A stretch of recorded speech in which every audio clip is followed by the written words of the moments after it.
কি বলো তো, মাটন রেজালা খাওয়ার ইচ্ছে হলেই তো আর রেস্তোরাঁয় ছোটা যায় না।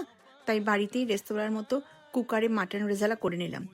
খুব অল্প সময়ে অল্প খাটুনিতে বাড়িতেই বানাতে পারবে এই রেসিপি। মাংসে 1 চামচ নুন মাখিয়ে রেখে দিয়েছি। এবার পেঁয়াজ সেদ্ধ করে নিতে হবে যতক্ষণ না ভালোভাবে নরম হচ্ছে। মিক্সিতে সেদ্ধ পেঁয়াজ, আদা, রসুন, কাঁচা লঙ্কা, কাজু ভালোভাবে পেস্ট করে নিয়েছি। এরপর কুকারে ঘি আর সাদা তেল দিয়ে গরম মশলা, গোলমরিচ, জয়িত্রী ফোড়ন দিয়ে একটু নাড়াচাড়া করে পেঁয়াজের মিশ্রণটি দিয়ে দিয়েছি। তেল ছেড়ে এলে নুন মাখানো মাংস দিয়ে ফ্লেম বাড়িয়ে মশলার সাথে ভালো করে মিশিয়ে নিয়েছি। এরপর দই আর স্বাদ মতো আর একটু নুন দিয়ে তেল ছাড়া পর্যন্ত অপেক্ষা করতে হবে। তেল ছাড়লে পরিমাণ মতন গরম জল দিয়ে নুন পরক করে চিনি, শুকনো লঙ্কা, কেওড়া জল দিয়ে মাঝারি আছে 6 থেকে 7টি সিটি দিলেই তৈরি কলকাতার রেস্তোরাঁর মতো মাটন রেজালা। খেয়ে ভালো লাগলে জানাতে ভুলো না কিন্তু।